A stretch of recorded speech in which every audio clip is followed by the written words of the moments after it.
برماجة ودنا برماجة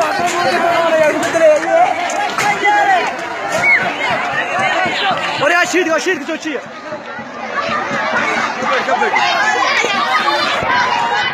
داوديال saaragtaan booxa magaalada Laascaanood ka socda mudaharaad ballaaran oo